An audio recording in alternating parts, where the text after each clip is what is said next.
জাতীয় নাগরিক পার্টি এনসিপির কেন্দ্রীয় আহ্বায়ক কমিটির ৫ নেতাকে কারণ দর্শানোর নোটিশ দেওয়া হয়েছে। ৫ আগস্ট জুলাই অভ্যুত্থানের প্রথম বর্ষপূর্তি উপলক্ষে রাষ্ট্রীয় গুরুত্বপূর্ণ কর্মসূচি চলাকালীন তারা ব্যক্তিগত সফরে কক্সবাজার গিয়েছেন বলে অভিযোগ উঠেছে। নোটিশে বলা হয়, সফর সম্পর্কে রাজনৈতিক পর্ষদকে পূর্বে কোনো তথ্য বা ব্যাখ্যা প্রদান করা হয়নি।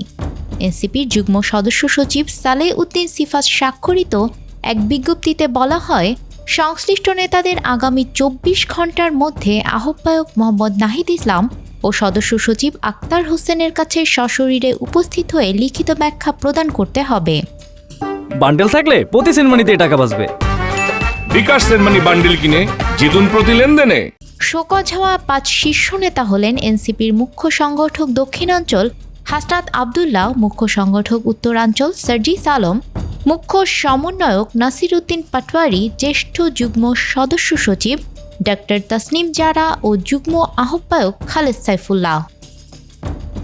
কারণ দর্শানোর চিঠিতে বলা হয়, গতকাল ৫ আগস্ট জুলাই গণ অভ্যুত্থানের প্রথম বর্ষপূর্তি ও রাষ্ট্রীয় গুরুত্বপূর্ণ দিবসে আপনি এবং দলের আরও ৪ জন কেন্দ্রীয় সদস্য ব্যক্তিগত সফরে কক্সবাজার গিয়েছেন। এই সফর সংক্রান্ত কোনো তথ্য কিংবা ব্যাখ্যা রাজনৈতিক পর্ষদের কাছে পূর্বে অবগত করা হয়নি।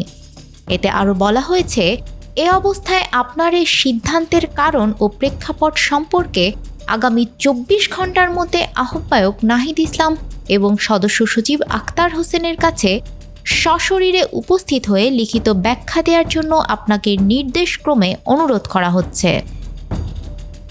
দলীয় সূত্রে জানা গেছে, বিষয়টি দলীয় শৃঙ্খলার পরিপন্থী হিসেবে দেখা হচ্ছে। ব্যাখ্যা সন্তোষজনক না হলে সংগঠনের নীতি অনুযায়ী পরবর্তী ব্যবস্থা নেওয়া হতে পারে। নিউজ ডেস্ক, আমাদের সময়।